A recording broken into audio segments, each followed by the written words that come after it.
নমস্কার, আমি রায়েশ চ্যাটার্জি, কেপি বৈদিক astrologer and reiki master teacher. আজকের একটা রেমেডি আপনাদের সাথে শেয়ার করব, যে রেমেডিটা খুবই উপকারী হয়ে থাকে এবং এই রেমেডিটা করার জন্য বিরাট কিছু খরচ খরচা আপনাদের হয় না। এই রেমেডিটা অতি অবশ্যই ধরুন আমাদের মানিটারি, মানে মানি এনার্জি ভাইব্রেশন গ্রো করার জন্য, যে তা নয়। আপনার যে মান্থলি ইনকাম আছে এবং যে ইনকামটা আপনি করতে চাইছেন, সেই ইনকামটা করার জন্য আমরা ছোট্ট প্রসেস কিভাবে করতে পারবো। তো এই প্রসেসটা করার জন্য আমাদেরকে, ধরুন একটা, যেরকম এই পর্যন্ত বিভিন্ন ভাবে উইশ চিট লিখেছেন, তেজপাতার মধ্যেও উইশ চিট লেখা যায় মানি ম্যানিফেস্টেশনের, কোনো তেজপাতা এই ধরনের জিনিস কিন্তু আমরা ইউজ করব না। এখানে আপনি যেটা ইউজ করবেন ভোজ্যপত্র হয়ে থাকে, এক নাম্বার।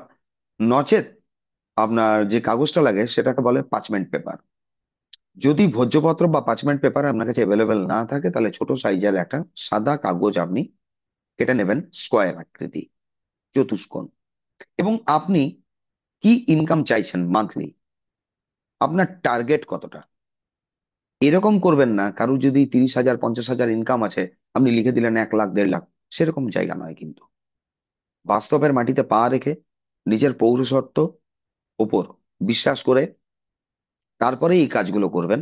এবং এই ধরনের জিনিসগুলো করার জন্য কিন্তু বাস্তব যে জায়গাটা, সেই জায়গাটা কিন্তু খেয়াল রেখেই কাজটা করা উচিত। তো যাই হোক, এটার জন্য আমাদেরকে করতে হয় কি, জায়ফল যে হয়, ওই জায়ফলটাকে আপনাকে গুঁড়ো করে নিতে হবে।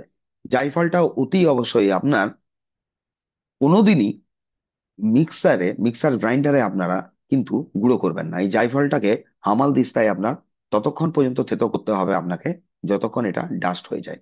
পুরো ডাস্ট তো আপনার হবে না, একটু গুড়ি গুড়ি বালির মতো দানা এর মধ্যে থেকেই যাবে।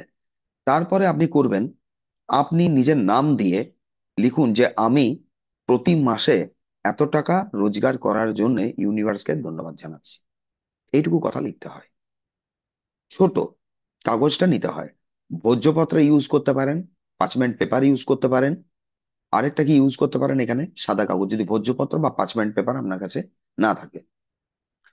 ওইটা লেখার পরে একটা এনার্জি সার্কেল আপনি দিতেও পারেন, না দিতেও পারেন। তারপরে করতে হয় কি, ওর উপরে যে জায়ফলটার আপনি ডাস্ট করেছেন, বানিয়েছেন, জায়ফলটা উপরে ছড়িয়ে দিতে হবে। ছড়িয়ে দেওয়ার পরে ওই কাগজটাকে কিন্তু নিজের দিকে 3 ফোল্ড করতে হয়। মানে একটা ফোল্ড করলেন ছোট করে, দিয়ে সেকেন্ড ফোল্ড, দিয়ে থার্ড ফোল্ড। নিজের দিকেই কিন্তু ফোল্ড গুলো হবে, ছোট কাগজ হবে। আবার বলছি, মন দিয়ে শুনবেন, নাহলে ভিডিওটাকে পুনরায় চালিয়ে চালিয়ে দেখবেন। সাদা কাগজ নিতে পারেন, ওইটা আপনার পার্চমেন্ট পেপার হতে পারে, ভোজ্যপত্র হতে পারে, বা প্লেন সাদা কাগজ হতে পারে। তার উপরে আপনাকে লিখতে হবে আপনি কোন ইনকামটা চাইছেন। ইনকামটা যেন অড না হয়। তারপরে ওটা লেখার পরে ওর ওপর জায়ফল যেটা ডাস্ট আপনি করেছেন হামাল দিস্তায়, ওইটা আপনাকে ছড়িয়ে দিতে হয়। ওইটা নিজের দিকে 3 ফোল্ড করতে হয়। 3 ফোল্ড করার পরে যদি মানি অয়েল থাকে, মানি অয়েল দিয়ে ওইটাকে অ্যানোয়েন্ট করতে হবে, বা একটু জাস্ট লাগিয়ে দিলেন। মানি অয়েল যদি কারো কাছে না থাকে, কারণ মানি অয়েলটা দেখুন একটু কস্টলি হয়, মানি অয়েল বানাতে আপনার সময়ও লেগে যায়। তো যাই হোক, মানি অয়েল থাকলে মানি অয়েল ইউজ করতে পারেন। মানি অয়েল না থাকলে আপনার দারচিনি অয়েল যেটা হয়, দারচিনির অয়েল আপনারা ব্যবহার করতে পারবেন। যদি মানি অয়েল দারচিনি অয়েল না থাকে, কারুর কাছে পাচলি থাকে, পাচলি অয়েলটা থাকে, পাচলি অয়েলটাও ইউজ করতে পারবেন। আর যদি আপনার কাছে মানি অয়েল আর পাচলি দুটো থাকে, তাহলে দুটো আপনি ওখানে হালকা করে টাচ করে দেবেন, রাব করে দেবেন। এই এবারে এই যে কাজটা, এই কাজটা কখন, কোন দিন করা হয়? এটা করা হয় আপনার ফুল মুনের দিন, মানে যখন পূর্ণিমা চলছে, দিনের বেলাতে, রাত্রিবেলায় কিন্তু নয়। প্রথম, ফুল মুন যখন রানিং আছে পূর্ণিমার দিন। সেকেন্ড আর একটা করা হয় শুক্ল প্রতিপদ। শুক্ল প্রতিপদ বলতে অমাবস্যা নিবৃত্তির পরে, নিবৃত্তির পরে আপনারা এই কাজটা করতে পারবেন। কিন্তু একটা জিনিস খেয়াল রাখবেন, ধরুন আজকে এখন অমাবস্যা রানিং আছে, এবারে ধরুন 12টা 20, সকালবেলায় 12টা 20 বা দুপুর 3:30 অমাবস্যার নিবৃত্তি হলো। তাহলে কি আপনি ওই দিন সন্ধ্যাবেলায় যেদিন নিবৃত্তি হচ্ছে, ওই দিন কি সন্ধ্যাবেলায় আপনি করতে পারবেন?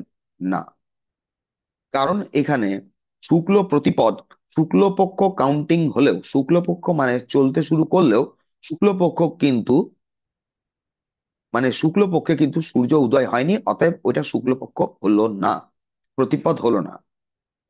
পরের দিন আপনার শুক্লপক্ষের প্রতিপদ হোক বা দ্বিতীয়া হয়ে যাক, ওইটা ম্যাটার রাখে না, আমাকে পরের দিনটা হিট করতে হবে, যেদিন সূর্য উদয়ের সময় আইদার প্রতিপদ কিংবা দ্বিতীয়া থাকুক। এইটা করার পরে আপনাকে এটা রাখতে হয়। যদি আপনারা কেউ পূর্ণিমা বা অমাবস্যার পরের দিনে করতে না চাইছেন, শুক্রবার দিন এটা আপনারা করে নিতে পারবেন। আর প্রত্যেক শুক্রবারেই আপনাকে ওই যে কাগজটা আছে যেটা আপনি থ্রি ফোল্ড করেছেন, থ্রি ফোল্ড করে নিয়ে, ধরুন এটা কাগজ, ওইটাকে বেঁধে রাখার জন্য আপনারা মৌলি সুতো বা লাল সুতো বা গ্রিন থ্রেড থ্রেড এখানে ইউজ করতে পারবেন। প্রত্যেক শুক্রবারেই আপনাকে মানি অয়েল দিয়ে, পাচলি কিংবা আপনার এই সিনামন অয়েল দিয়ে এটাকে অ্যানভেন্টিং করতে হয়। আর যখন আপনি তৈরি করছেন পুরো জিনিসটাকে, আপনাকে পুরো বিলিফ রাখতে হবে এবং ভিজুয়ালাইজ করতে হবে যে আপনি কতটা টাকা ম্যানিফেস্ট করতে চাইছেন। যেটা আপনি ম্যানিফেস্ট করতে চাইছেন, এই ভিজুয়ালাইজেশনের যে কথাটা হচ্ছে এইখানে, ব্যাপারটা কি রকম, ভিজুয়ালাইজ করে অ্যাকচুয়ালি আমি ইউনিভার্সের কাছে এই মেসেজটাই পাঠাতে চাইছি যে অ্যাকচুয়ালি আমি কি চাইছি, যেটা আমি চাইছি তার ওই এনার্জিটা ইউনিভার্স থেকে টেনে নামিয়ে আমি জিনিসটার মধ্যে অ্যাটাচ করছি। তো যাই হোক, আজকে এই পর্যন্তই রাখলাম। নেক্সট এর পরে আরো নতুন কিছু নিয়ে আপনাদের সাথে আমি শেয়ার করব।